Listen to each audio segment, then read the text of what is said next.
right, welcome back to the program. It's still news across Nigeria. And for more on our top stories and others, please visit our website. It's channelstv.com and youtube.com/channelsweb. Log on to m.channelstv.com to watch us on your mobile device, or you can download the Channels TV app for the Android, iOS and Windows devices from their respective stores. Of course, the Channels TV and Channels 24 apps will give you access to news and updates.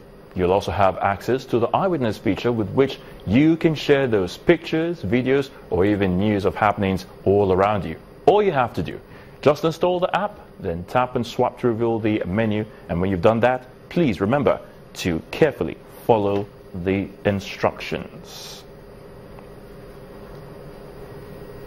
All right, we're still taking a look at the June 12 elections, and we'll definitely be speaking more about that. But for now, let's check out what's happening as regards the anniversary, of course. Well, meanwhile, some Nigerian youths led by top music icon Charleboy, or Charles Oputa, have staged a peaceful protest in Lagos to commemorate the anniversary of the annulled June 12 presidential election with a theme, Mumu Don't Do. Now, of course, the protest in Lagos is set to demand change. Now, the group marched on the streets of Lagos to formally call the attention to major issues confronting them, especially youth unemployment. Now, the 65-year-old Charleboy, popularly called the Godfather, says he's happy that the youth have now woken up from their slumber to take their destiny in their own hands.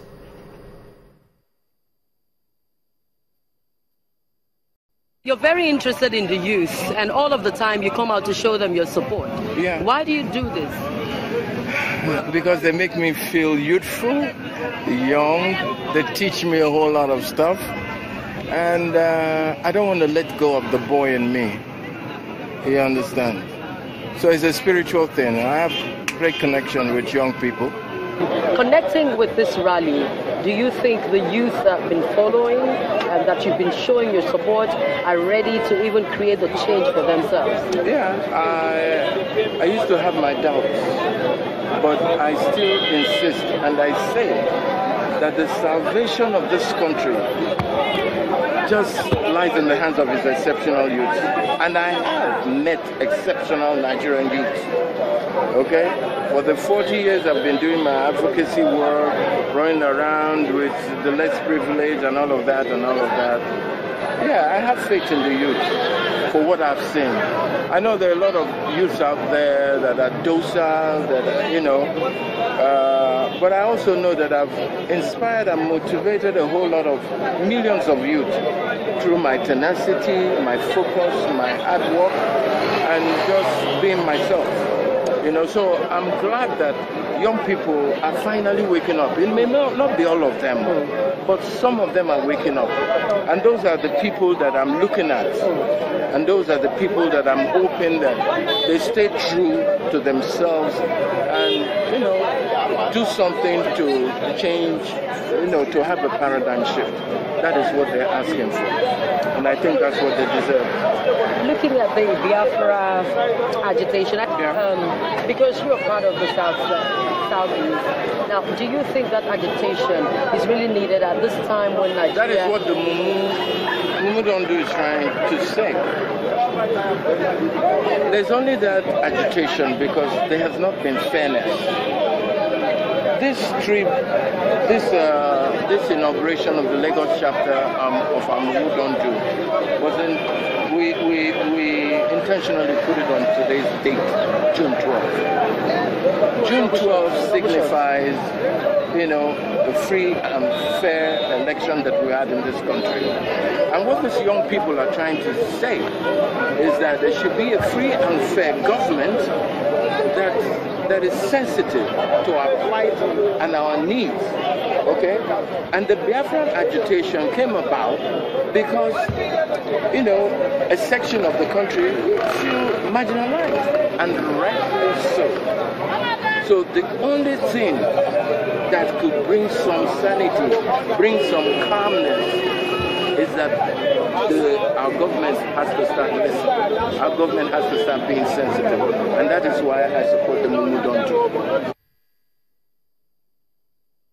All right, we're now joined on the program by our head of repertorial of Channels Television, of course, Loretta Chogo, to give us a feel of what transpired at that march with Charles Oputa, popularly known as Charlie Boy. Great to have you on the program, Loretta.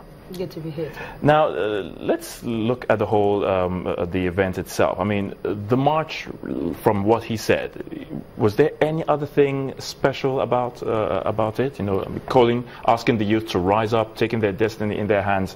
But was there any other undertone? I mean, as it relates to June 12th? Well, what related to June 12th most importantly was what Charlie Boy actually said to me, that the Lagos chapter of the Our Mumu Don't Do organization was actually inaugurated on June 12th, you know, to immortalize that date, because, of course, this is a date in 1993 that globally the presidential election in Nigeria was adjudged the freest and the fairest. And so he believes with that date being immortalized and bringing up the Mumu Don't Do organization under that date, it will keep the spirit of June 12, 1993 alive, and then it would keep propelling the need for the Nigerian youth not to go back to sleep, but to, you know, pick up their pace and demand justice, demand their rights, about the laws guiding the youth. Of course, you know that the country is going through tough times now, the economic crisis and all of that. So Charlie Boy is actually, you know, interested more in what the youth can bring to the table in the Nigerian system that can drive a feasible change, not just a change with the lips, but a feasible change that can touch lives, that can, you know, interact with the youth and make them what they actually want to be. Again, what I saw today was that the youth rally was not very massive. It wasn't a large turnout. I was wondering, because it's a public holiday and it's something that aligns with the youth. Public holiday. A public holiday for some southwestern states, yes. And Lagos is part of it. Lagos is part of it. So I was expecting a large turnout of youth who say, we want to take up our destiny in our hands. We want to change. We want a feasible change. But it wasn't a large turnout. But for those who were actually there, I saw intelligent youth. I saw youth who really want to drive a change, who really want to say, look, enough is enough. We just need to be heard. We need a change in the economic system. We need a change in the law system, in the health system, in the education system, in the water system, in the electricity system. So, you know, these were all what they brought to bear, and these were all what they said, even with their placards and with their speeches. And so I think Charlie Boy aligns with this most importantly. If you listen to the interview I had with him, his first comment about the youth, when I said, why do you like, you know, supporting them? You're 65 years old, for God's sake. And he said, look, it can be a tiring thing. It is something that drives him as old as he is. He feels younger even when he interacts with them and brings to bear what the knowledge of a 65-year-old can do in the life of a youth. Incredible, incredible. That's very interesting. Thank you so much, Loretta Chogo, for your thoughts on that rally by Charles Oputa, the one they call the Godfather.